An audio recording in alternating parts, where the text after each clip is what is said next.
Okay, just want to make sure. Very good. Okay.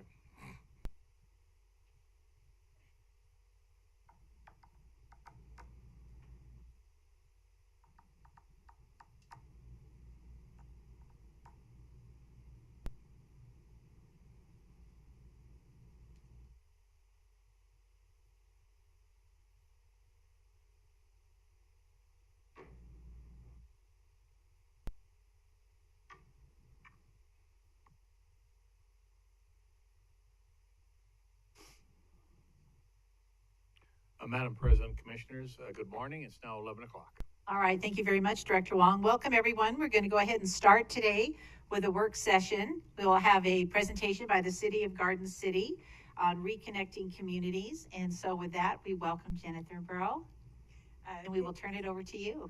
Thank you very much. Oh, I'm sorry, add that this is an action item. So, all right, go ahead, back to you. Thank you for having me today to discuss the Reconnecting Communities pilot program grant application for Chinden Boulevard running through Garden City's limits. My name is Jenna Thornborough, and I'm the Development Services Director for Garden City. Today with me, Vince Trimboli and Cecilia Aratola with ITD are also present.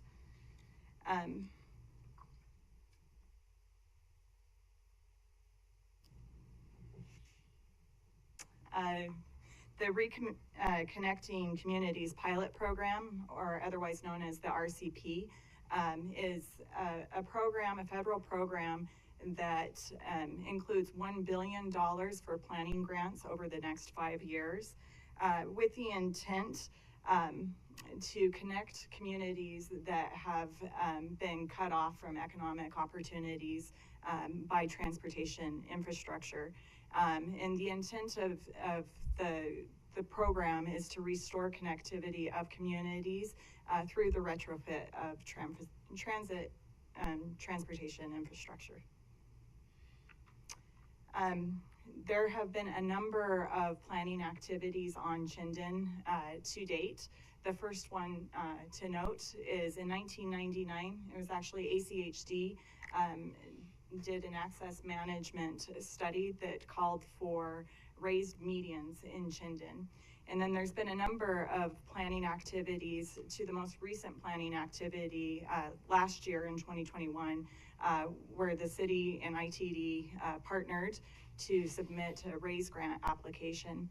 Unfortunately, that application was unsuccessful, and part of the feedback that we received was that a regional need wasn't adequately demonstrated. And so we're requesting additional partnerships to try to bolster the need, to demonstrate that need better. I believe that ACHD has a number of projects that are currently scheduled that interact very well with this grant. The first of which is the Osage Street review that was done last year and is scheduled for further review.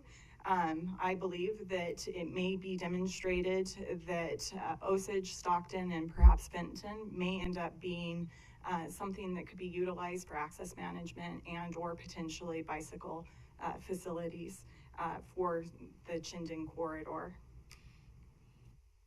And then congratulations on the recent RAISE grant that ACHD received.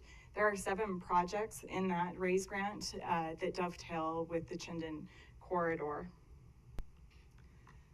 Specifically, the RCP grant request would include planning documents for bicycle and pedestrian facilities, streetscape design, updated transit facilities, pedestrian crossings, access management, and a drainage plan so that all of those could be in place.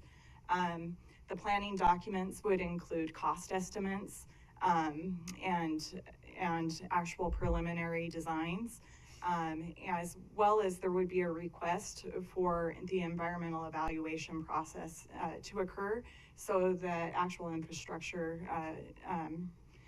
funding could be procured. We believe that the RCP grant criteria would be met in that it would remove, this planning request would remove barriers for historically underserved populations and provide facilities along and across Chinden.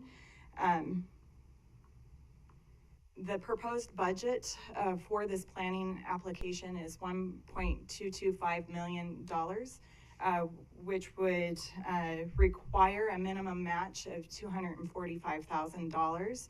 ITD is already committed $185,000, and there's a remaining gap to that match currently at $60,000. Right now, we're in the process of reaching out to partners to identify how to address the remaining gap. The partners to date is ITD has indicated that they would be happy to be the lead on this application.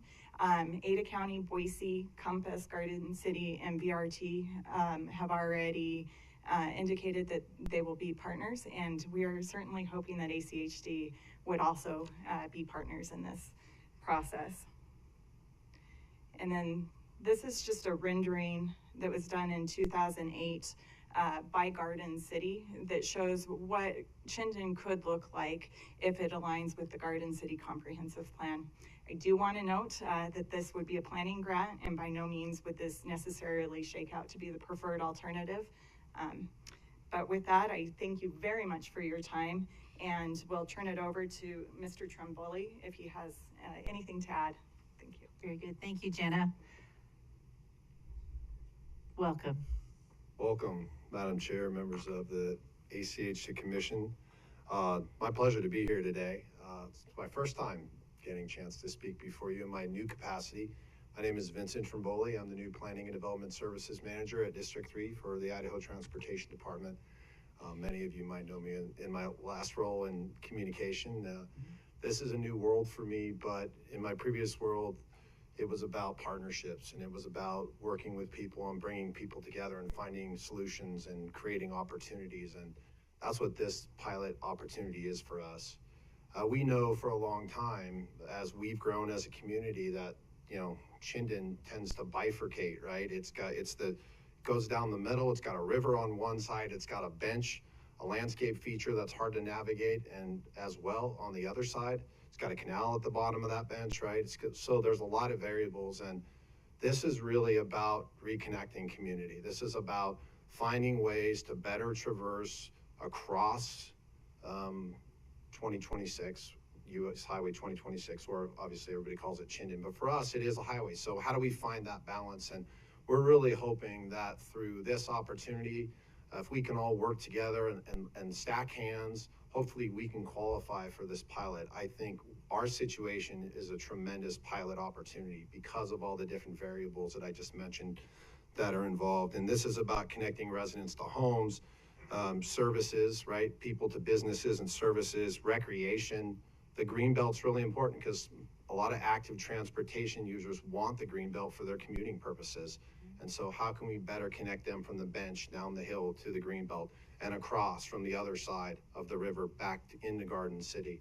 And as Garden City continues to redevelop, I think people are going to thirst more and more for these opportunities. So this reconnecting pilot is important because we feel like it's going to help us figure out how do we get through some of these barriers that we have.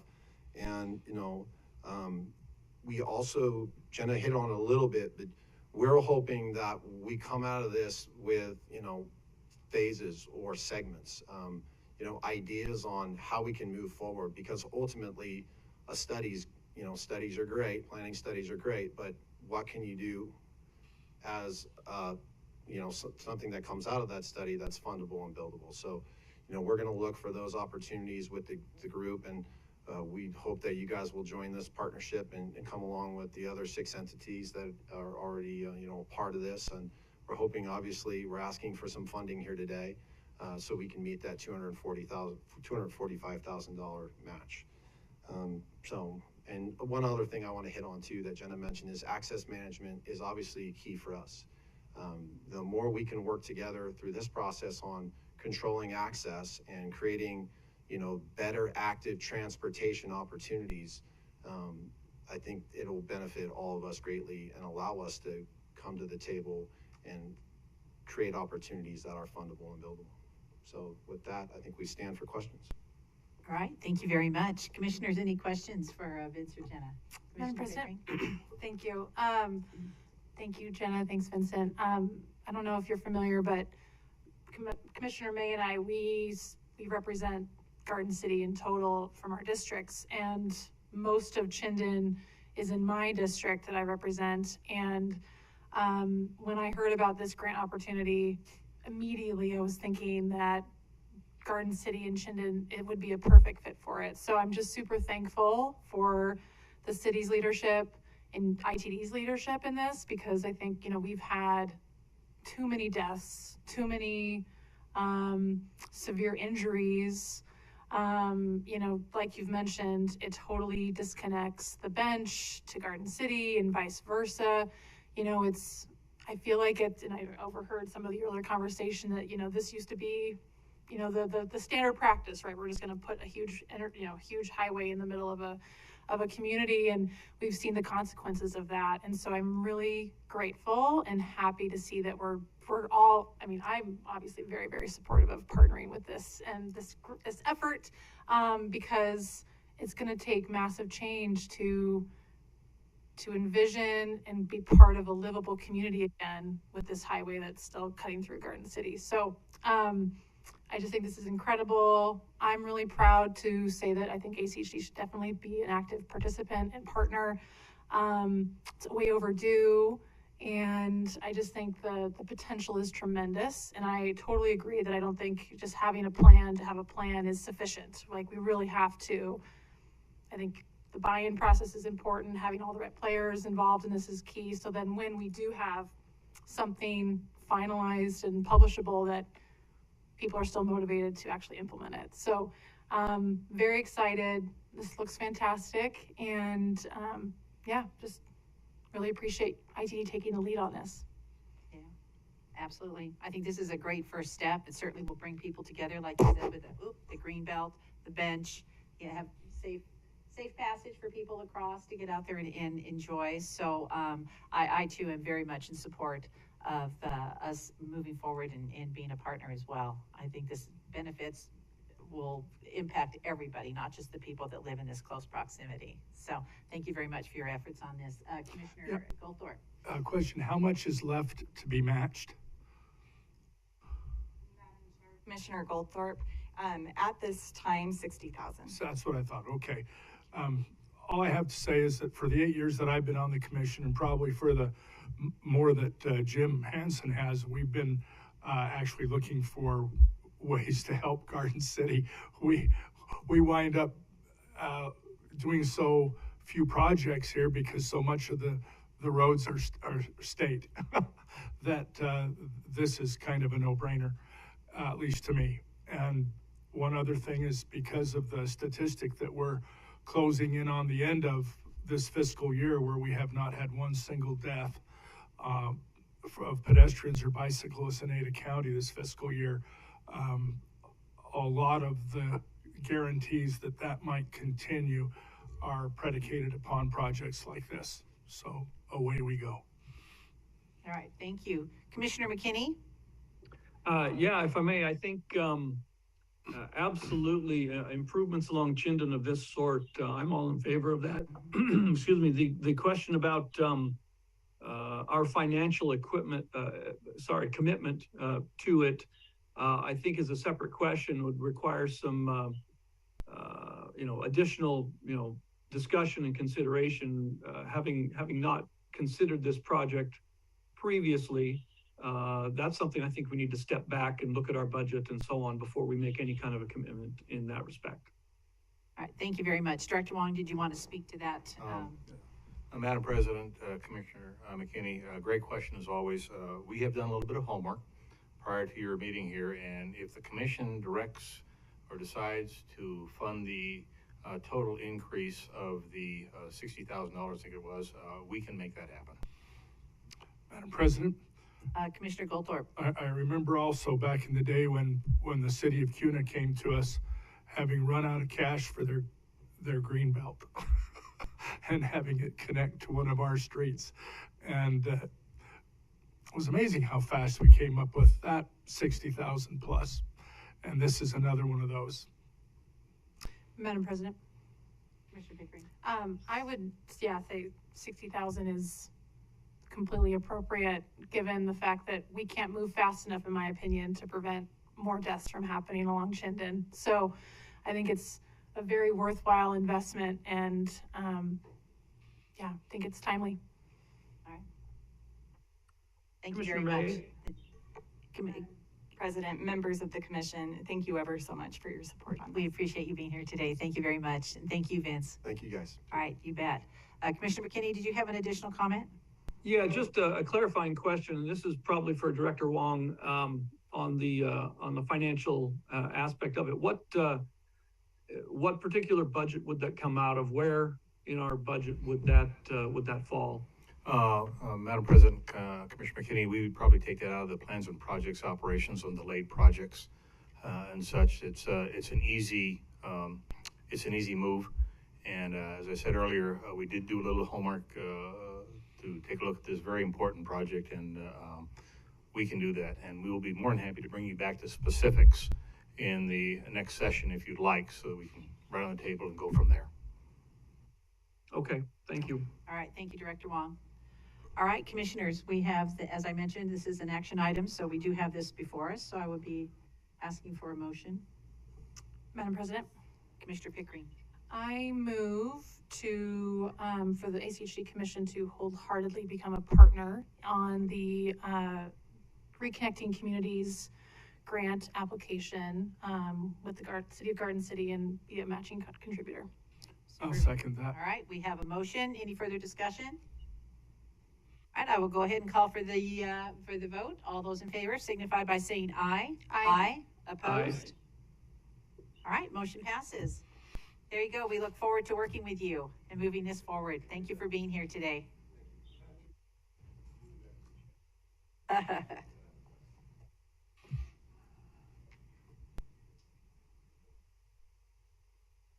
Do we want to take a couple minute break? Yeah, while we Madam wait? President, you have a couple minutes, but what I'd like to do is just take a moment to make a special announcement.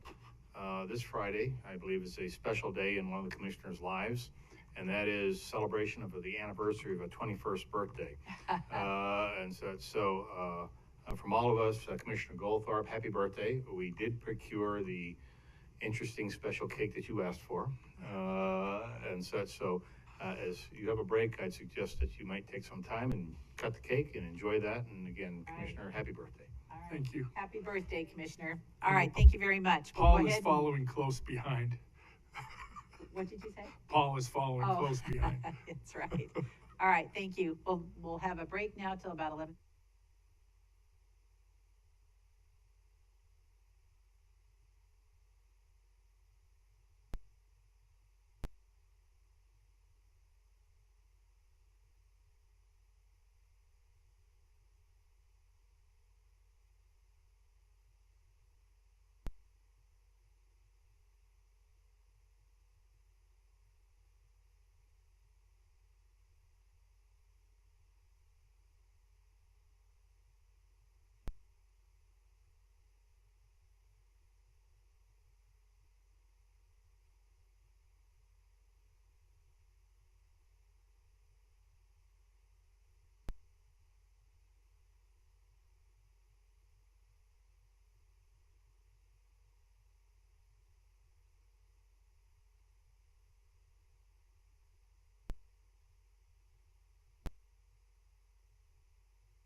Madam President, Commissioners, it's now 11:30.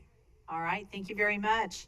Welcome, everyone, to our pre-commission. We will go ahead and start with any general housekeeping items or questions that the commissioners might have, other than what's on the agenda.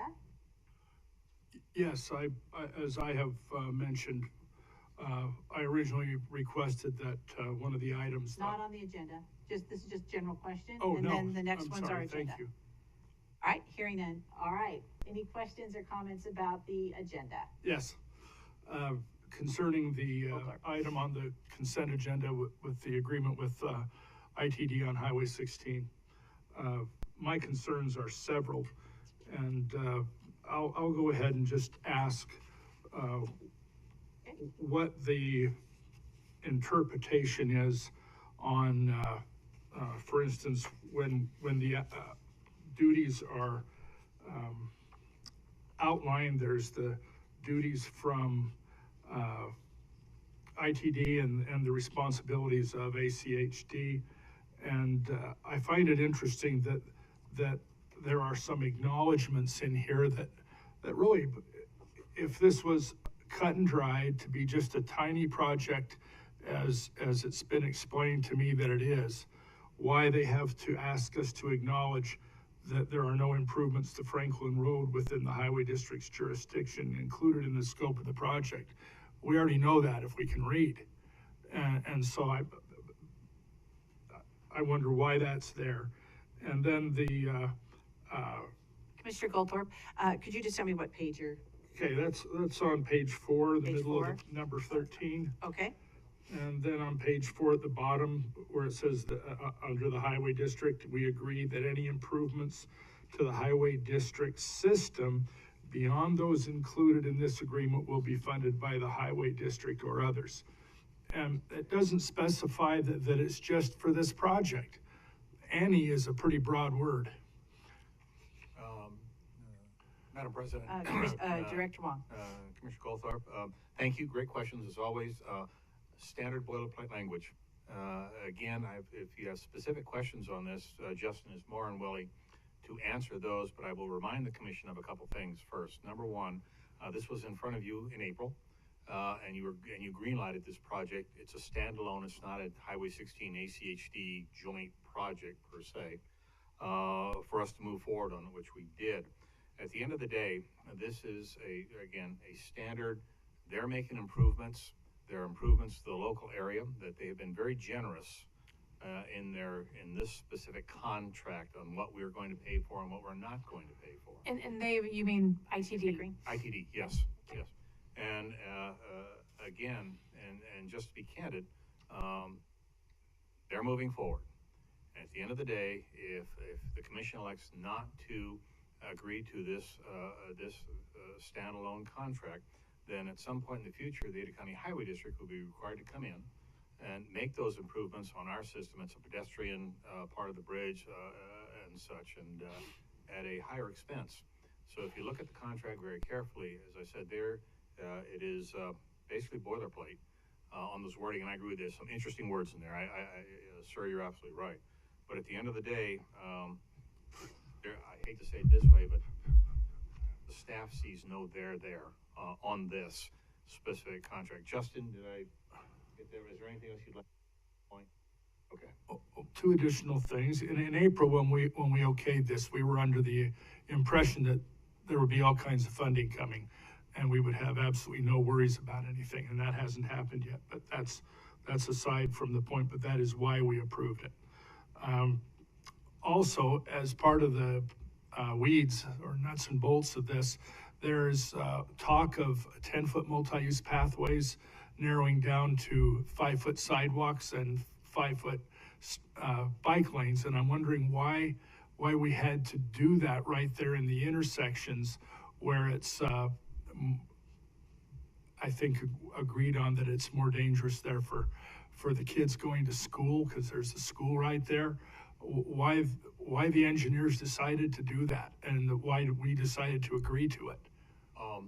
Because that's on our roads. Madam President, Commissioner Goldthorpe, you just went above my knowledge level on this. Justin, can you, Well, it's kind of what happens Mr. when. Lucas, come join us. Yeah, it's what happens when the retired insurance agent reads the thing. Welcome. Good afternoon, Commissioners. For the record, my name is Justin Lucas. I'm the Deputy Director of Planning and Project Management here at the Highway District. Glad to answer any questions I can. Just to respond to your question, Commissioner Goldthorpe, directly related to the multi-use pathways. This is a complicated area where the jurisdictions of ACHD, the Nampa Highway District, the Canyon Highway District, Ustick Road is a boundary between the counties. There's a lot going on. So ACHD, what we can do is we can require that any improvements that ITD is building that connect into our system meet our standards, which is what standards is a strong word, but meet our requirements. And the commission has indicated they want multi-use pathways. We've done that. Where it has to transition, it's transitioning out of our jurisdiction, and we can't control what the other jurisdiction Now, jurisdiction wants. the other jurisdiction meaning ITD or Canyon County? I'm talking about the Canyon Highway Districts in Canyon County. Yeah, and we've had those conversations with ITD, and we've indicated what we want, and they follow that. And what happens outside of our jurisdiction, Okay. we can't control. Okay, I see, and that part I didn't see any boundaries for county lines and stuff on these, so It's complicated, so Yeah. sorry about that. but now I understand. Madam, you have, I'm sorry. Commissioner Goldthorpe. Go ahead. Okay, go ahead, Chris Pickering. Thanks, Madam President. I just have a question. I understand, like previously mentioned that we approved this in April. But I'm just really curious about, why this project is being done right. Like, why would we have to have this agreement in place right now? And what's the timing of all of this? Because of the funding issue, you know what I mean? That's what I'm just kind of curious of. I need some of that context. And Commissioners, thank you for that question, Commissioner Pickering. And I totally understand some potential confusion surrounding this. So what is before you is a cooperative agreement between ACHD and ITD as it relates solely to the State Highway 16 improvements that are being constructed by ITD. So ITD designed and is put out to bid and is now under construction on State Highway 16. And so as they move forward through that project, as you can imagine, they're crossing ACHD's system and some of our existing roadways, Franklin, Ustick, McMillan, etc. And as part of that design, we worked with them very carefully to ensure that the facilities that they were constructing that were connecting into our system or traversing through our system were meeting our standards and were following our policies. And the whole point of this agreement is to memorialize that. It's also to ensure that we asked them to do a few things, this crease and lateral replacement, the multi-use pathway. These were things that staff said, since you're out there, you're doing this construction project, it would benefit the highway district if you would include these in the project. And they did do that. And that's all we're paying for, is those things that we asked them to do that fell outside of what they were already doing. They're doing a lot of work on Franklin and Ustick, and they're building a giant intersection, and they're doing all that. ACHD, we are not paying for any of that work on those corridors where it becomes basically part of the state highway. And Justin, this has been a multi-year discussion with them. Thank you, Commissioner. We've been under discussions for about 3 years on this. So the timing, what happened is we would have liked to have this done prior to it being awarded by ITD. Due to some timing and the staffing and the aggressive timelines that they've been on, we were able to finally get it finalized. They sent it over to us and we brought it to you in draft form in April, and now we're bringing it to you now for the finalization. So that, I don't know if that exactly answers your question. I do want to be clear though, when it relates to the additional funding for the projects that ACHD will be managing and funding in the future, that we have called Highway 16 supportive projects. This agreement does not in any way bind ACHD to spending $1 on those projects. It does not do that in any way. It was never intended to do that. It was never developed to do that. This agreement was developed before any of that was even really contemplated. And so although they are, I know they may seem connected, they are actually very different. This is a very specific construction-related agreement for the project that ITD is underway on. And it looks like Steve may have a follow-up. Mr. Price? Thank you, Madam President, Commissioners, Steve Price, General Counsel. I think the way to think of this just relates to ITD's project. And if you recall, when Amy Schroeder was here, there were several suggestions by the commissioners on the multi-use path and other facilities. And they incorporated those into their project at our request. There's a state statute that says that in order for us to accept maintenance responsibility, they have to be designed to our standards. This agreement assures that if the commission had not made any of those requests, then there wouldn't be a funding request in this. Okay, so this is, we asked for it, they did it, they were nice enough to do it, and they may not have done it with Canyon County Highway District number 4. I'm comfortable with the language of the agreement, based upon it being an ITD project, projects we requested. This is an unusual agreement. I think Justin will tell you that this is the first time in one of these projects where they're willing to pay for everything beyond what we've requested them to do. And this is kind of unprecedented. So I don't know if that's it, but we've reviewed the agreement. We feel comfortable with it. It does exactly what we are saying it does. We think it's a good deal. If you don't approve it, they'll go ahead and build their ITD project without those improvements, and away we go. Follow-up question though. Agree. So to your point, Steve, you're talking about the cost of it, and in, you know, the fiscal implications piece, it says, you know, ACHD cost includes 50% of the pedestrian bridge, yada, yada, yada. So why is it 50%?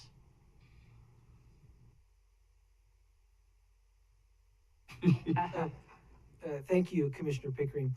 That was actually a negotiated item at the staff level. They actually wanted us to pay for 100%, and we were being tough on them in this agreement. There's a lot of other things, and I can't open up behind the scenes a little bit, but because of their schedule for Highway 16, because of the nature of that project, we went into this negotiation process at the staff level basically saying, this is all on you, ITD. This is your project. Although you're crossing ACHD right-of-way at multiple locations and you're making various improvements within that right-of-way, we believe it's the state's responsibility to cover all of that. And it's only those items that we specifically requested that, because it was coming from us, we felt it would be appropriate to pay for, which is what has been stated. The pathway came out, and we kind of went back and forth, and they said, well, we don't need to do this and that and the other. And we said, look, let's split the cost of the pathway, and that way we can get it in. And they really didn't really want to do it, but that's where we ended up on the negotiation. You could make an argument, since it's a pathway that's completely within ACHD right-of-way, that it should have been 100% of our cost, but we negotiated with ITD, and they agreed to pay 50% of it. And that's what I was really curious about, because I was really surprised that it was 50%, but I didn't understand just, again, those little nuances of behind the scenes, how we got there too, because I was like, I don't think that that's standard. So, okay, thank you. Thank you, Justin. So Steve, one last question. Are these conversations that we have before the commission meeting actually officially begins still on the record? It's all on the record. No, I mean, like if we were discussing this as an agenda item, totally official, on the record, everything else is this similar? What the representations that are made, the questions that we have, everything we've talked about? Everything that's being said today is in the record. Okay, thank you. Commissioner McKinney, did you have any questions or comments that you would like to add to the mix? No. No. Okay. Thank you. Any other concerns? Thank you. Okay. All right, we'll move on. Well, Commissioners, good afternoon. A couple of things to share with you this morning. First off, as I think you're all aware, the WT International Leadership Training Program selections were made. Training is going to be in Washington, D.C., and the Ada County Highway District will be greatly represented by 3 tremendous individuals. We are very blessed as a Highway District to have selected Jennifer Behringer, Brooke Green, and Brianne Shear to go out and be representatives and learn about the executive leadership courses in the WTS.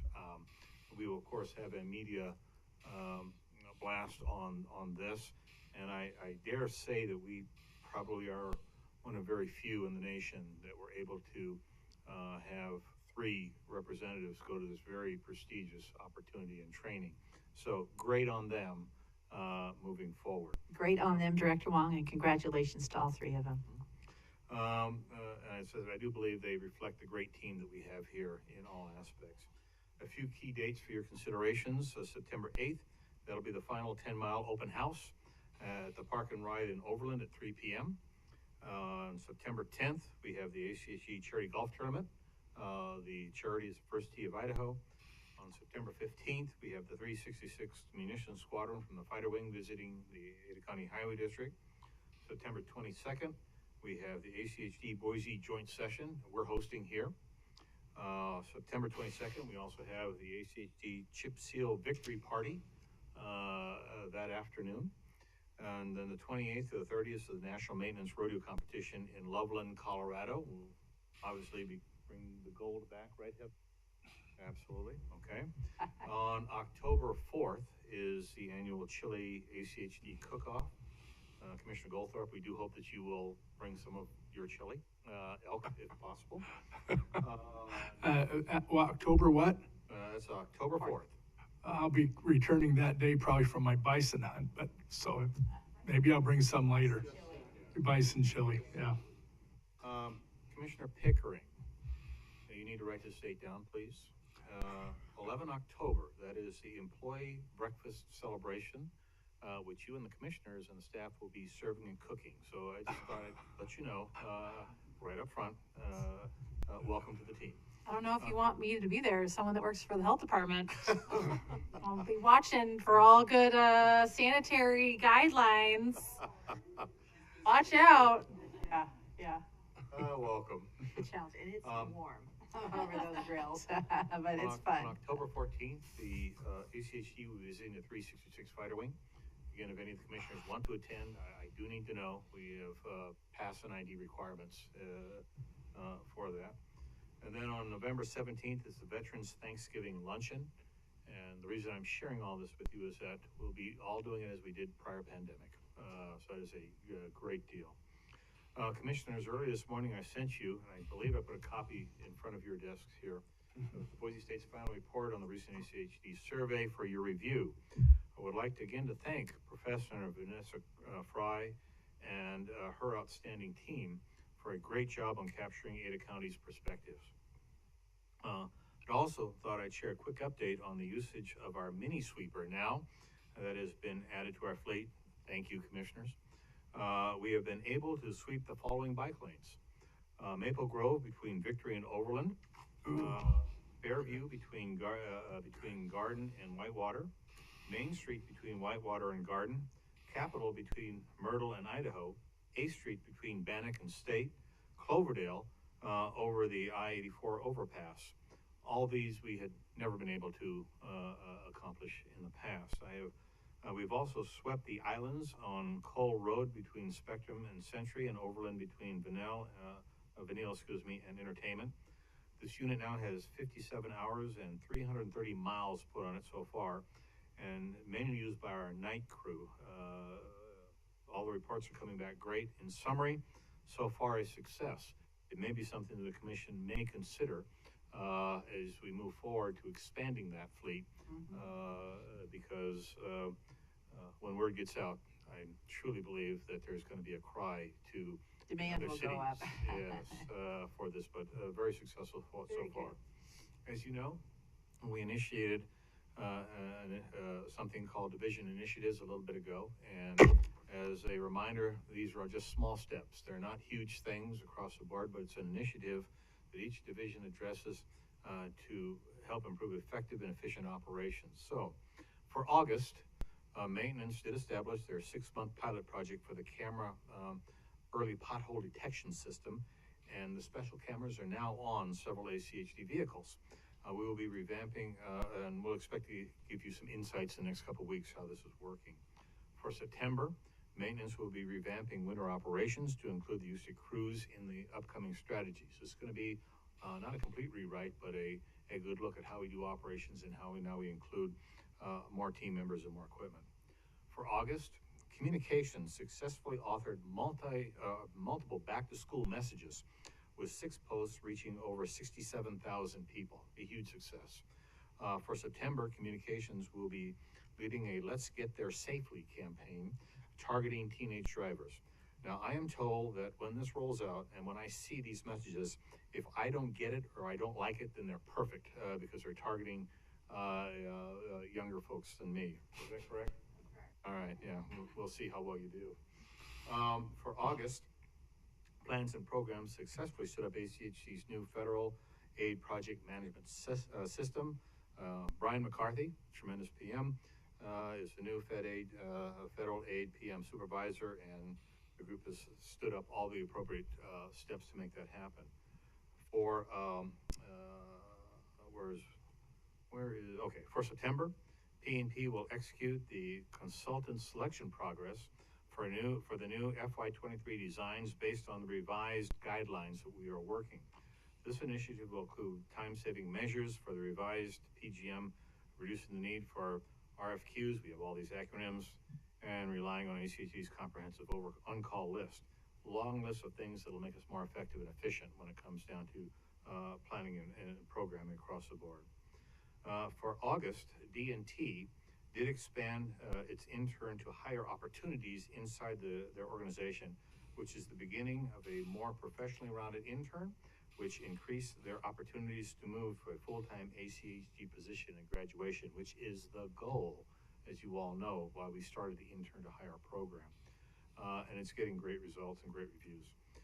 For September, D&T will complete the update to the roundabout policy recommendations for your consideration, is whether or not you'd like to establish those or not. For August, HR successfully provided our team members within 5 years of retirement, or the rule of 90, with additional opportunities to meet with Percy for one-on-one counseling. As I'm sure you can understand, that's very important as people reach those milestones. For September, HR will be exploring ending the 2 gym membership opportunities that we currently fund and give, but providing the equivalent stipend to team members to select the gym of their choice going forward. I think that we'll see how this plays out, but I think it's going to be huge, and I think our team members are going to greatly appreciate that. Finally, Commissioners, you asked the staff to consider options regarding the recent DBIB bid rejection on how to rebid this complex but important project. Your ACHD experts and consultants have carefully considered ACHD's options for rebidding the DBIB project, which is State Street and 9th Street in downtown Boise. Here is our strategy going forward. We will rebid this as one project or one package with a phased construction schedule on this complex thing. And we're planning this for spring 23 to late summer 24. This substantially increases the amount of time available to the contractor, whoever selected, which was a huge impediment that resulted in the huge dollars that were bid on this thing, to complete the project and optimize the project into different phases to accommodate all the challenges that we were facing on that first go-around. We are going to remove State and 11th Street intersections from the DBIB and construct it as part of the CCDC 11th Street project, which is a good initiative that we coordinated with, of course, Boise and CCDC. We'll add language to the contract to state the requirement and preferred timing of certain segments to avoid conflicts. This was another issue that was tough to bid on. I think our team has solved this. We'll carefully review other contract elements such as property access control that can impact the bid, and we'll make adjustments to ensure safety is center stage with all reasonable access as its progress goes forward, which again was an issue on this first bid. The main reasons why we're approaching it this way is as follows. Having one contractor versus a whole pile of folks with enough time for a phased split construction project should reduce the cost for some materials, signal installations as you go on this path. That's our perspective. Also, one contractor reduces the mobilization costs and ensures more consistency of work, which again added to the cost of the last one, to include traffic control, coordination, et cetera. Within the majority, and this is the final piece of this, with the majority of the Highway 16 projects that have been bid out by ITD already, we are hopeful that by doing this approach with that slight delay, there'll be more contractors out there that don't have an ITD project going forward, nor one of ours, and that should produce a little bit more opportunity for competition as we move forward. And so I do want to end with let you know that we have shared this with Boise City's mayor's office and the CCDC, and they have indicated no desire to redesign the project other than we've already established with them going forward. So that's where we are. That's where we move forward. You'll see this here shortly as a formal proposal. Madam President. Commissioner Pickering. Thanks, Director Wong. That's really helpful. So just quick clarification though. So you mentioned that 11th and which one was going to be taken out of the phasing? Remove the State and 11th Street intersection from the DBIT project, but constructed as part of the CCDC 11th Street project. We think that's a better fit, and that'll take out, that will reduce the cost to us, and everybody seems to be in agreement on this. So does that mean then CCDC would be in charge of the design piece of it? Justin? For that one piece? Oh, that's right, I'm sorry. The whole core. Yeah.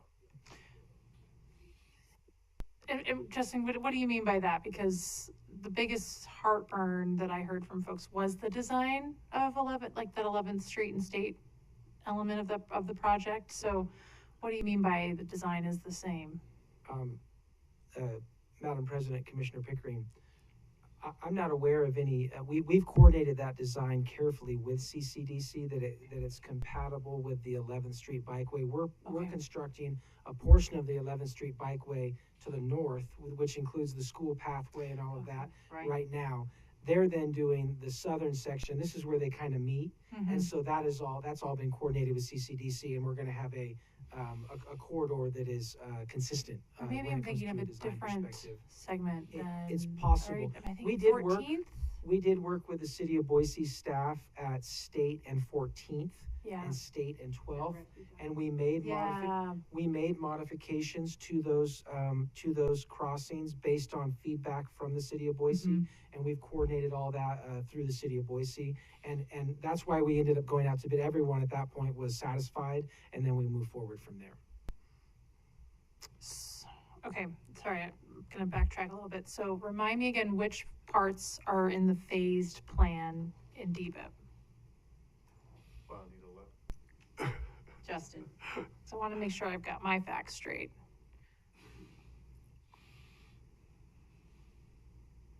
Madam President, Commissioner Pickering, when you say which parts, do you mean what phases or what? Director Wong just mentioned how we're pulling 11th out, but there's still projects that will be in the DBIP phased plan. Which intersections or street segments are still in that phased plan? So Madam President, Commissioner Pickering, so the project overall, which it has been established for many years, is basically State Street. And I may have to look back. I wish Cody was here. He would know this right off the top of his head. But I think it's basically State from 16th to like 3rd. It's a huge section of State Street through downtown Boise. Basically so it goes, it's that entire segment of State Street going behind the Capitol and all the way through down into the more residential part of State Street as you head towards the other end of town. And then 9th Street, which is the main segment. So it's basically those two segments which make up this project. Okay, so I guess, and Commissioner Mayer just mentioned, I think the biggest issue was the Refuge Islands piece.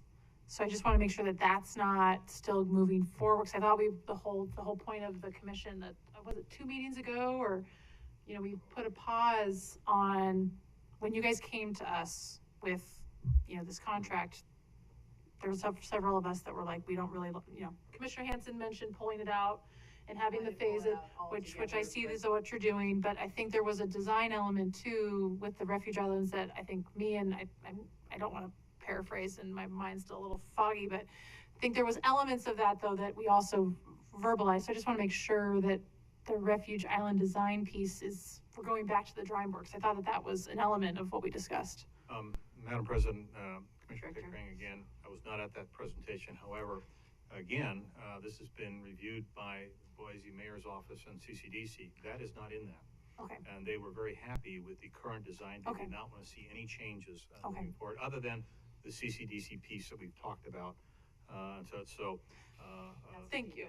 Okay. Everything was copacetic. And because I know we've been talking with the city a lot, so I didn't know if this was like a very recent conversation or just we're going off of what was discussed like I believe the months ago, staff, potentially. based on your direction, was with the city of Meridian, the Boise and CCDC, the day of, plus the day after, Okay. and the day after, to make sure that, the composite team reviewed and looked at this, that everybody was on board with Okay. this. As and we they had were. requested at Great. that meeting. Yeah. Okay, thank you. That's why I wanted to come back today. I appreciate that, yeah, because there was like, yeah, lots of different elements that we had talked about, and no, I appreciate it, thank you. And I stand for any questions unless you want to start your meeting immediately. Just one more follow-up question. Go ahead. Different item. I also want to just say thank you for having that stipend for staff to go and apply that stipend to whatever gym or workout facility of their choosing. That's a best practice, and most Closer likely to home. more increase convenient. that usability of the fund. So I appreciate that. All right. Thank you very much, Director Wong. Madam President, it is now 12 o'clock. All right, thank you. Welcome, everyone. If you would please stand and join us in the Pledge of Allegiance.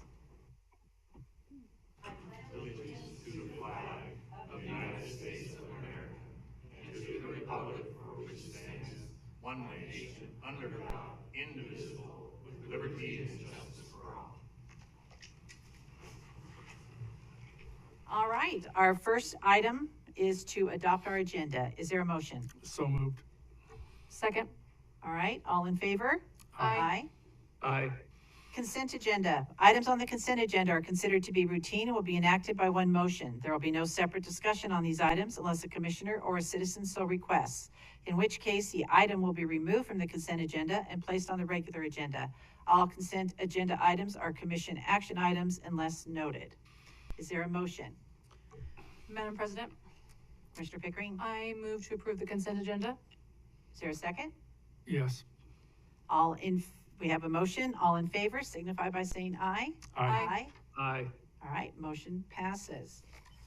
And that takes us right straight to our regular agenda. We have one item on our regular agenda, and it will be a public hearing. It is on West Lock Village rezone preliminary plat and planned unit development. And we will be hearing from, here she is, Margaret, welcome. And I will go ahead and open the public hearing.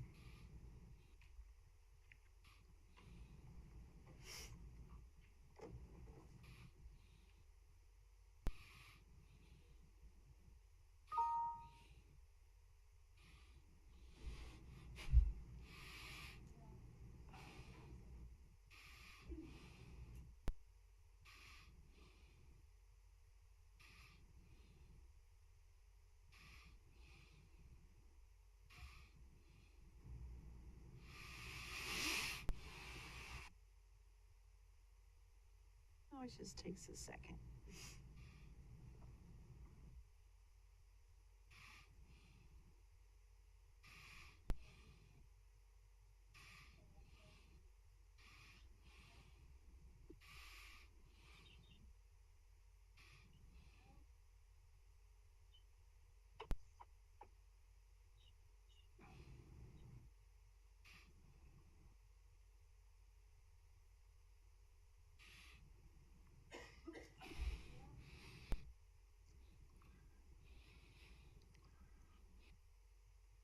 Just messing with Ken there.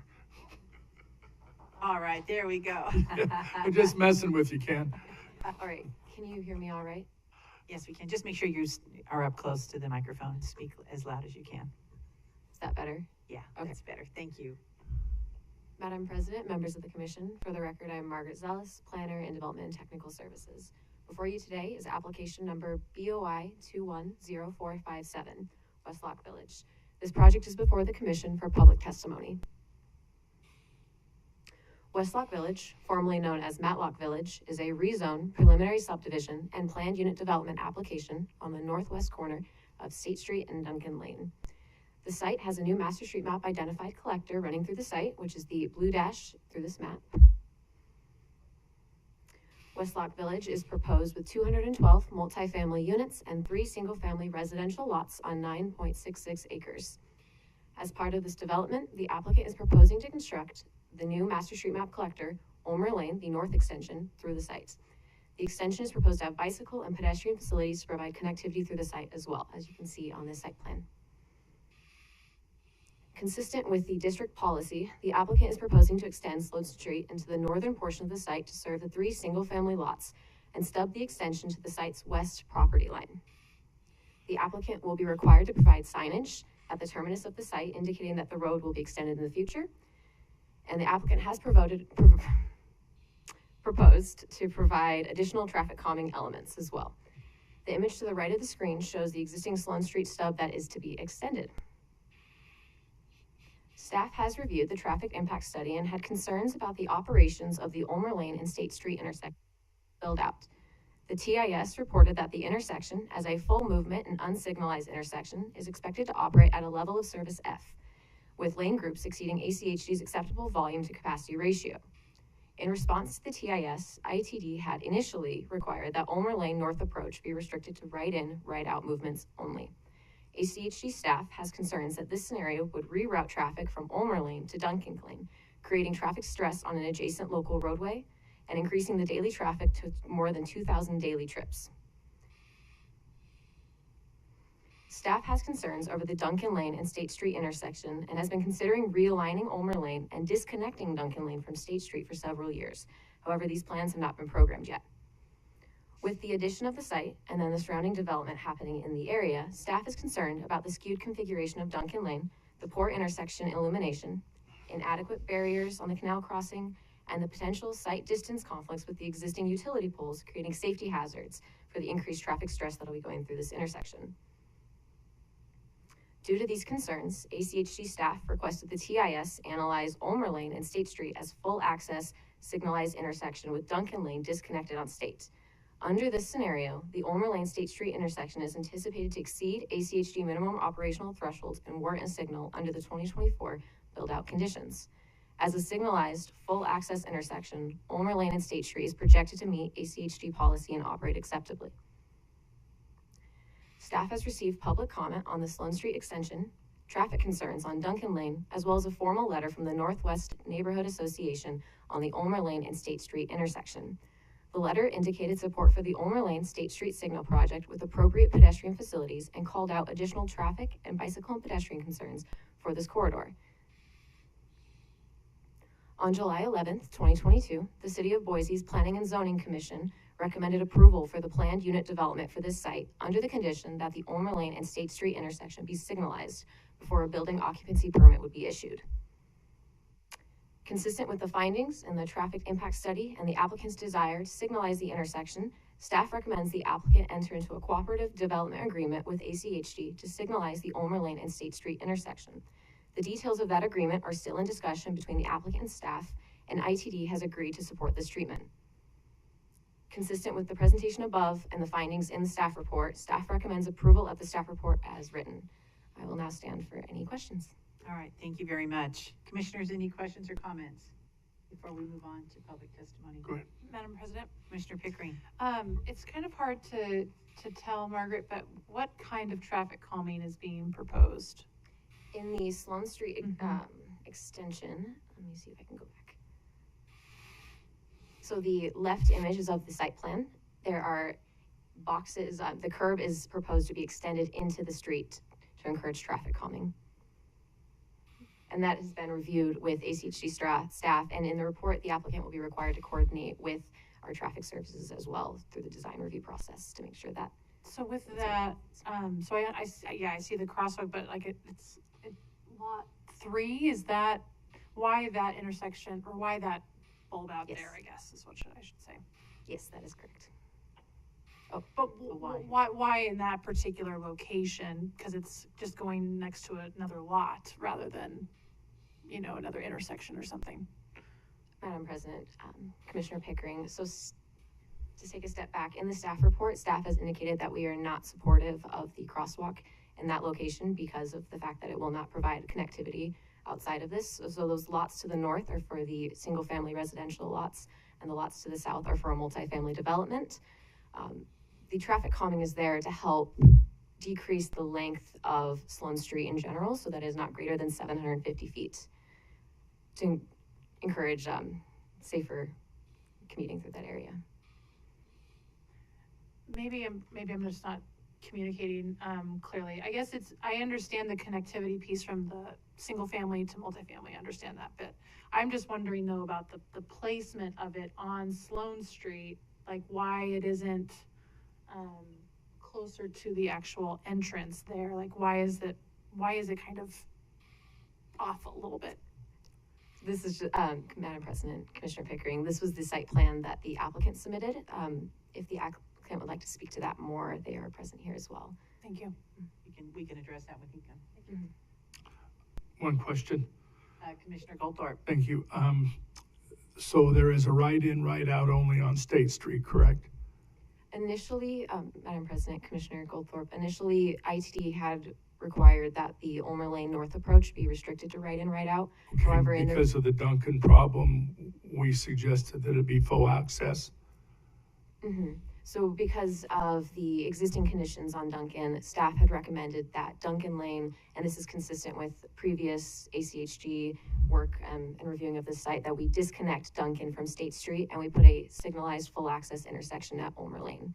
And ITD is now, in the recent week, in agreement and working with the Development Services Management to work on this development agreement as well. So we've got a signalized intersection coming instead for now, and the developer's going to be paying for that?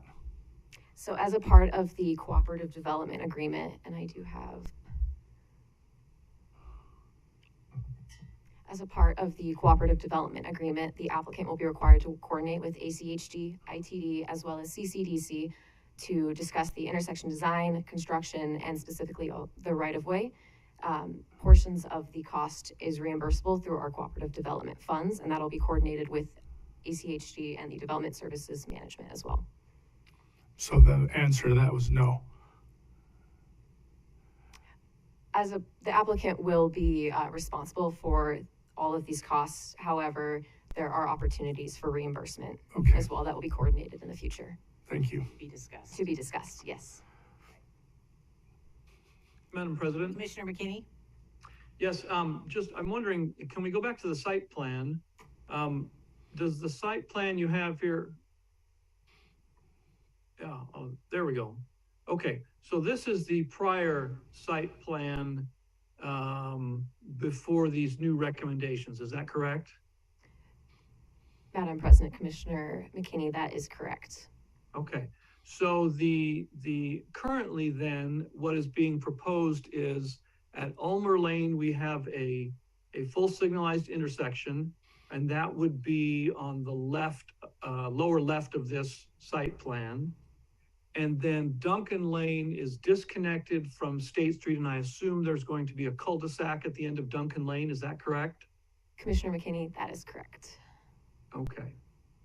And then the traffic calming items that Commissioner Pickering asked about, they're at the upper left of this plan in the new portion, the extension of Sloan Street.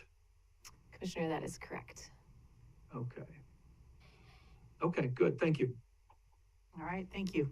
Any other further questions or comments? All right, thank you, Margaret. And so we will hear from the applicant.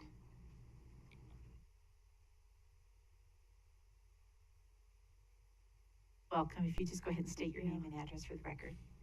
Good afternoon, Madam President, members of the Commission. Stephanie Hopkins with KM Engineering, 5725 North Discovery Way in Boise, 83713. Staff did a wonderful job summarizing our request and going through some of the design things that we've accomplished on this project, so I'll keep my presentation brief. This is Westlock Village. We went before City of Boise, received approval on the PUD and a recommendation of approval on the preliminary plat and rezone and a comprehensive plan map amendment. So this is just a vicinity map showing you kind of the adjacent zoning designations. Boise's north of State Highway 44 and Garden City is south. So our original site plan actually included a cul-de-sac that would have terminated instead of bringing Sloan Street through, and per ACHD's requirements and the city's recommendations, we continued Sloan Street through to the property that's to the west, should it redevelop in the future. Just to kind of, I guess, talk a little bit more about that, the realignment of Sloan Street with the traffic calming that was discussed a little bit ago. The bulb out is right in front of a common lot. I don't know if I have a pointer on here or not, but that kind of the little hatched or the dotted area is a common lot. So the reason for the bulb out there is that it wouldn't impede anyone's access to their driveway or their home. Another thing that came up in the Planning and Zoning Commission meeting is to limit the access of the parking area that's for those multifamily buildings to just an emergency access. So we've been coordinating with Boise's Fire Department to allow that to happen. They're amenable to it, and that's how the site plan will continue forward when we go before City Council. So that'll limit vehicular access that way. It'll still be accessible for pedestrians, but will help to kind of mitigate some of the traffic conflicts that could have occurred there. As far as, so the site plan has not been revised for staff's recommendations and ITD's comments on Duncan Lane yet. We're here to discuss with you the signalization of Ulmer Street and to understand exactly how that is going to come into play, not only through funding, but design, and we're kind of at the preliminary stage of that, and we want to kind of get a little bit more further direction on how that's going to proceed. ICD's comment that they would like Duncan Lane to terminate has been understood throughout the project, but we hadn't received an actual condition or anything yet to terminate that into a cul-de-sac. And we're in agreement with staff's recommendation to procure enough space for a cul-de-sac, but haven't redesigned our site plan to accommodate that yet, just because we don't know when that'll come online and when it'll all go into play. So this is just an exhibit that we created to kind of show the right in, right out for Ulmer Lane that is proposed at the moment. Obviously, this would go away with the signalization, and this was the plan that was shown to the city of Boise, as was recommended by the traffic impact study and ITD's staff report. And then this is an exhibit that we created to kind of show how right-of-way to the south of State Street would be acquired. Our client has been coordinating with those property owners, a church and a business center, to acquire the right-of-way that'll be needed.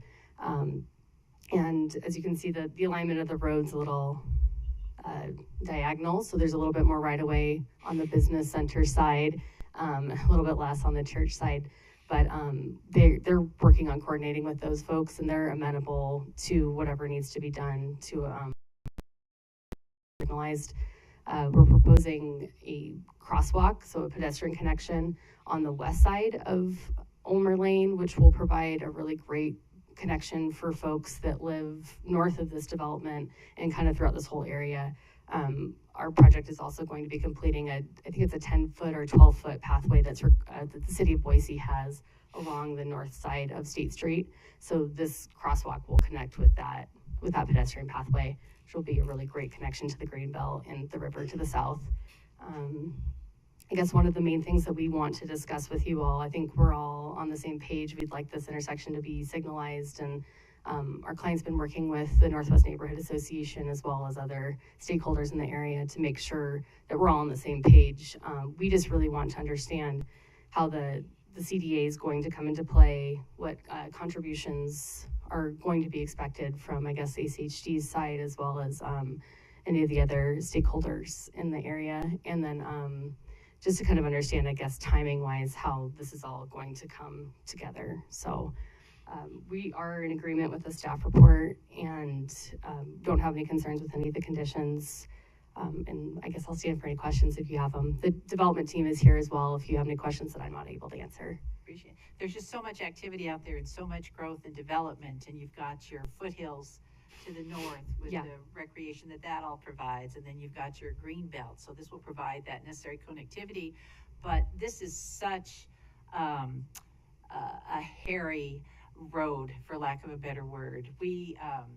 Our HOA had their management company right in that little strip mall there. And for years, everybody would dread when the meeting would end, having to come out and turn either way. So this is not just going to benefit right there in Yeah, that absolutely. specific spot. It's going to be a benefit to everybody that's around there. But you would come out, and rather than try to take a chance out there, you would turn around and go all the way around to Carlton Bay and up Horseshoe Bend, or if you could do that, then you would go sometimes all the way down to Glenwood to come around. Yeah, So absolutely. this is a very, very, very busy area, and so this, I think, the signalization there is going to be quite beneficial to everybody. You know, safety is number one. I agree, So, yeah. Yeah, I'm happy to see that. Yes. Yeah. us Madam too. President, Commissioner Pickering. I just have a question. So I noticed that the letter from the neighborhood association states, that there's no ADA, there's a lack of ADA compliant facilities. Obviously the intersection's not there and signalized intersection's not there, but I'm not really familiar, and I don't have a personal connection with, like Commissioner May does, with this intersection. But can you describe like what current facilities are there, aside from, of course, like we would need to make everything ADA compliant and put in a signal? That's what you're proposing. So what's the state of things as they are right now? Madam President, Commissioner Pickering, I believe that the nearest signalized intersection is at Bogart Lane. And as part of the construction of this sidewalk and the crosswalk connection that we're proposing, it would be to ADA requirements. There's going to be a ramp with truncated domes on each side that will make sure that folks will know exactly where they're supposed to cross. And the signalized intersection will, I'm assuming, be timed in a way that will provide enough time for folks to get across. I guess a more direct question, are there any sidewalk apps that connect to, or are there any sidewalk apps, I guess, in and around this intersection? Madam President, Commissioner Pickering, I don't believe so. Okay. Our frontage would be the sidewalk that would be completed for this area, and I don't believe there's anything to the east or west, Perfect. to my knowledge. And there's sidewalks south though on the south side of State Street too?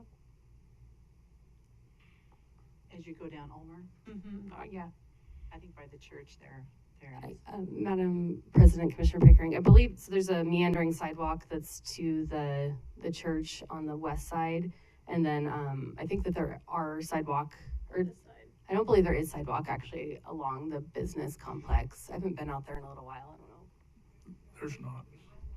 Yeah, because it doesn't look like it, yeah, so that's something, of course, this is outside of your scope of this, Mhm. but I think that's something that we need to note and consider for future Sure. conversations. Sure, and Madam President, Commissioner Pickering, one thing that will be beneficial with having the crosswalk on the west side is that we'll have a connection on that west side to the meandering sidewalk, and then south on the existing Ulmer Lane.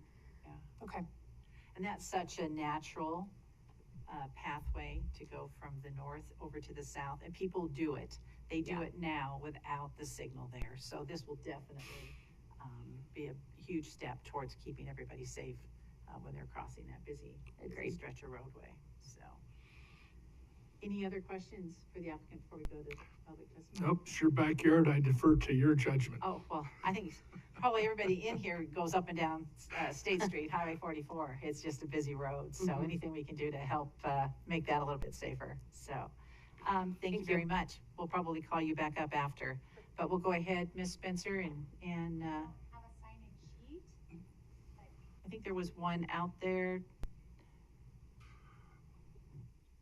Anybody on Zoom?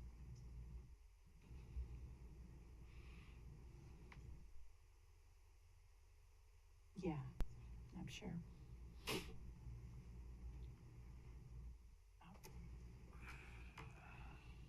Stacy, do you want to go ahead and call him? Thank you, Director Wong.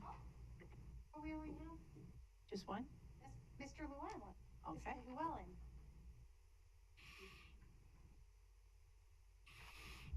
You're up.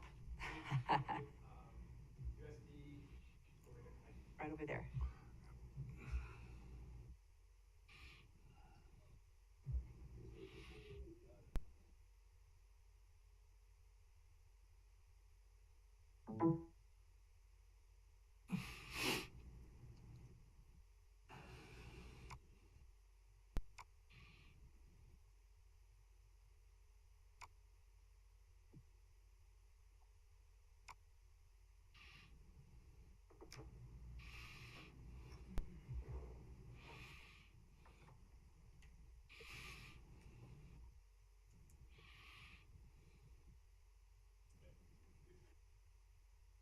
Go ahead and state your name and address. And you're here speaking on behalf of your neighborhood association? Yes. So you have a little extra time.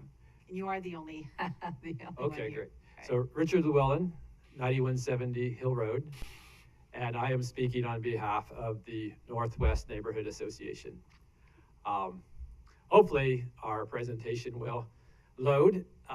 In the meantime, I would like to just offer some gratitude from our neighborhood association, both to ACHD and the applicant. We all, I think, know that we do need a signal on either Duncan Lane or Ulmer Lane. And it's been a problem for quite some time. And I've really appreciated both communication with the applicant and the willingness for them to work with us. Of course, we, in general, we do have a lot of growth in this area, and that creates all sorts of problems. And traffic, of course, is one big one. But the applicant, working with us, also volunteering to do that 12-foot multimodal path along State Street. Not all applicants volunteer to do that. Some of them have to be coerced, and some of them manage to wiggle around it. So we appreciate that. We appreciate ACHD for helping us, really, and helping the applicant, hopefully, make this happen, make this traffic signal happen, if indeed it does. That's a real benefit. And I think in this case, where we're all kind of on the same page, I really hope that we can get there. I'm seeing we're having some problems. If I actually do have a different USB drive, or I can just speak if necessary. It's not reading it. Okay. Well, in some ways, my job here is easier regardless, because I believe that we don't have a lot in addition, other than some graphics and some videos of State Street conditions. We don't have a lot to add or argue against regarding the staff report or the applicant's report. So if necessary, and it looks like it probably is, I'll just go ahead and say what's on those slides, and you won't have the images, but that's all right. So out in our area, and this is kind of the Bogart Lane and Duncan Lane area, Bogart Lane is the only signalized intersection between Saxon, which is there near Walmart, close to the Glenwood intersection, and Horseshoe Bend. That's about a 2-mile stretch. And so Bogart is about in the middle of that. And it does have a signal. There is, parents in the area, however, are reluctant to let their kids use that signal.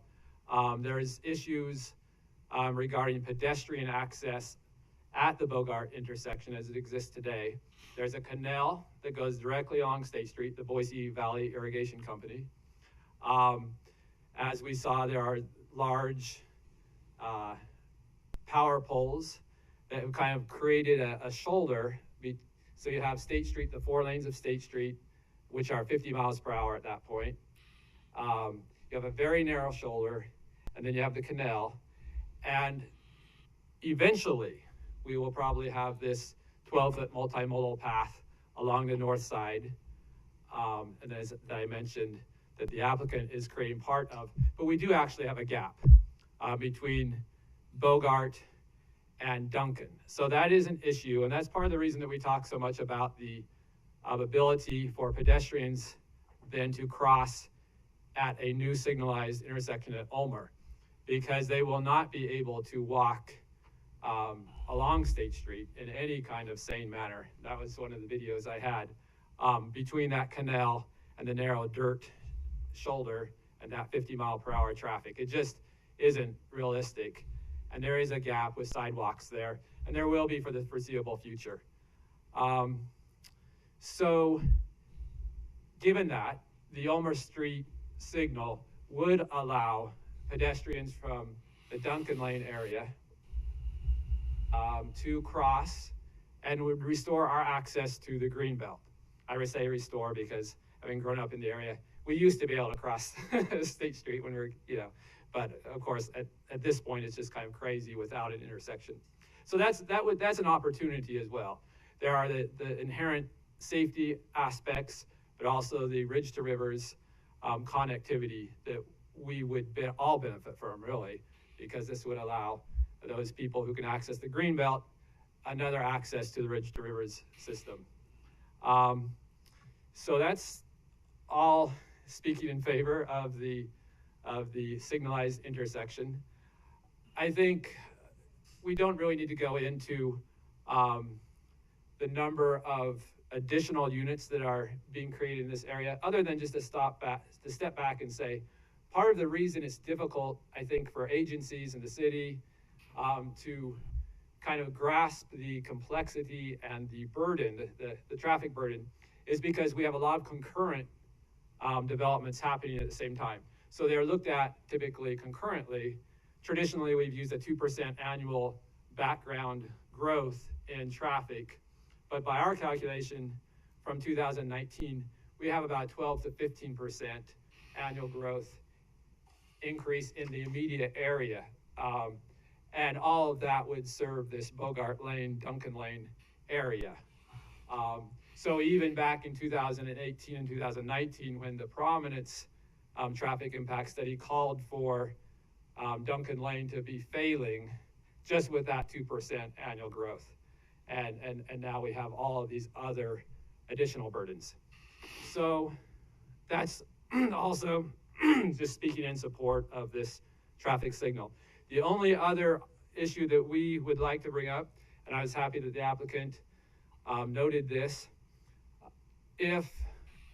we are concerned in the future for cut-through traffic on that West Sloan Street, which is there to the north of the applicant's property. It's the Franz Witte site, which is out there a little farther to the west, quite a large undeveloped site. And we don't know in the future how traffic may be routed for some future development, but we're happy to see those, that traffic calming. That will help. And then we're also happy to hear the applicant restate that they're working on putting emergency bollards there to prevent unnecessary, really, access from the new apartments to West Sloan Street and relieve that burden somewhat. So I do believe that that's pretty much what we had discussed. We've discussed a lot of that in our comments to you, written comments. So I think I can conclude. So thank you. All right, we appreciate it. Hold on just one moment. Any questions or comments? Nope, I always appreciate it when Richard comes because it's good stuff to listen to. Plus, back in the day, Richard was one of the first to allow me into a meeting with his association discussing some of the limitations of ACHD, and those limitations are what we have on the front of our agenda every week now, thanks to Mary. Thank you. Commissioner McKinney, any questions or comments? No, but I do have a couple of follow-up questions for the applicant after the public testimony is done. All right, thank you. All right, you. thank you very much, Mr. Llewellyn. Anyone else? Anybody raise their hand on Zoom? All right. Do we want to have Margaret come back up? Mr. Llewellyn has some specific questions for the applicant. So do you want to go ahead and just do your rebut if there's anything or any new information, and then we'll close our hearing. Go ahead, Margaret.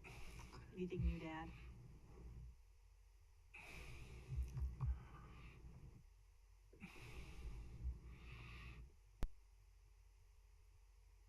And then we'll have you be the closer.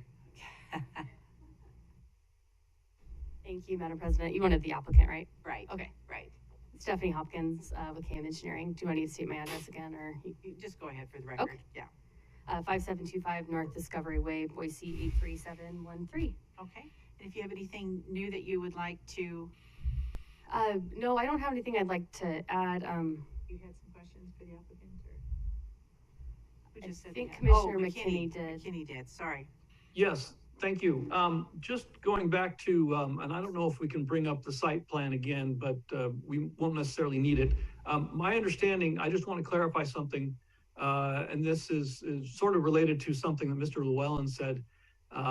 Is it correct that the multi-use pathway that's going to be built along the State Street frontage, is that it's opposite the irrigation ditch that's there, the irrigation facility is going to, the path will be on the opposite side of that from the roadway. Is that correct? Okay. Madam President, Commissioner McKinney, yes, that's correct. We still need to coordinate exactly how that's all going to be situated with the irrigation district. But there's Okay. a sizable easement there for that ditch. The pathway will need to go outside of it. I'm sorry, the audio has cut out. Oh, excuse me. Madam President, Commissioner McKinney, yes, that's correct. We still need to coordinate some of the design with the irrigation district, but there's a sizable easement there that we will need to be out of with the pathway, so it'll go to the north of that. Okay. And then kind of one additional question, you may not be able to answer this, I don't know, but along State Street, along that entire stretch, the utility poles are very close to the travel way. And I don't know, is there any utility relocation that is part of this project? Or is that something that ITD is planning further down the line? Is there anything happening with that in regard to this project or some other future project? Madam President, Commissioner McKinney, I'm not actually sure if we're planning on relocating the utilities. So I'm gonna look back at our client real quick and see if they, no, we're not planning on any relocation with this project. So we will make Okay. all the improvements needed along State Street within the right of way and won't be impacting those utilities. Okay, so ITD is not asking for any utility relocation in connection with this project. Do you know if they're planning anything in the future? Madam President, Commissioner McKinney, I don't know that they have anything planned. Their staff report didn't indicate anything. Okay. All right, thank you. Thank you. Okay, thank you. Any other questions for the applicant? Did you have anything else you wanted to? Yeah, thank to add? you, Madam President. I would like to just add that we would kind of, from this discussion, would like to understand more how the timing of the signal and kind of all the funding and everything is going to play out, since, as I mentioned, the Planning and Zoning Commission's approval on the planned unit development is contingent on the signal being operational before occupancy is achieved on the building. So we're motivated to get things moving quickly, but would also like to correspond well with ACHD on the Okay. design and funding of things. And I think probably Miss Christy Little can address that and Perfect. going forward. Thank you. The process for cooperative development agreements really starts with the commission's approval of the project today. Okay. From there, and there's some important pieces that I just want everybody to remember. The first is that a cooperative development project is a project that ACHD does not have programmed in the integrated 5-year work plan. So it's a developer coming to us for various reasons, asking us to move a project up that in this case wasn't even programmed. So it is the developer's responsibility to secure the right of way, because this isn't an ACHD project. So that's step one, is securing the right of way. Step two then is meeting with CCDC and ITD and the developer to talk about proportionate shares. We haven't got there yet. We don't know what that is, but the developer will be required to fund, as Margaret said, all of this upfront, and then they will be reimbursed through various mechanisms through the CDA process. But there will be out-of-pocket expenses that they will not be reimbursed for. We have a lot of pressure from a lot of agencies requiring developers to make certain improvements on our systems. And we have a process. We have the integrated 5-year work plan and the prioritization process. And so we can't really respond to all of those requests in this quick of a manner. But we do agree with the need for the signal sooner than later. I'm so glad the developers stepped up and willing to do that. But at this point, I can't say how that dollar amount is Too going to premature split. for those details. CCDC has reached out and they're willing to partner as well. This is in their new urban renewal district. But that agreement will come back before the commission for approval. So next step for you would be contacting me and we'll get the other parties involved. All right. Perfect, thank you. All right, thank you very much. All right. Great, yeah, with that, we appreciate your consideration and, coordination with staff and the neighborhood association. All right, well, we appreciate you being here today. Thank you. All right, thank you very much. So I think we're done. Margaret, did you have anything else to add? Okay, and nobody else? All right, so we will go ahead and close the public hearing. So commissioners, we have this request for approval before you. Madam President, Commissioner Pickering. I move to approve the West Lock Village rezone preliminary plat and plan unit development as presented. I'll second that. All right, we have a motion before us. Is there any further discussion?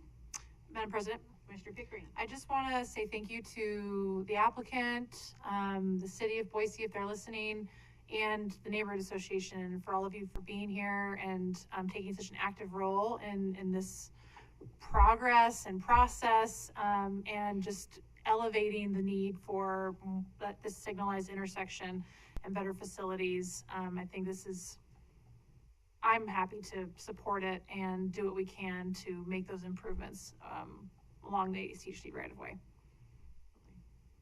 Good things happen when everybody coordinates and communicates. So hats off to all of you for starting that dialogue. And I think you started it, and here we are today, moving forward with the first step in getting this project completed. So good work. All right, we'll go ahead and I'll call for the vote. All those in favor signify by saying aye. Aye. Aye. Opposed? All right, motion carries. Congratulations. All right, next item, public communications. Is there anyone that would like to address the commission? Zoom or, okay.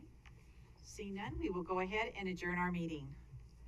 The commissioners can adjourn to the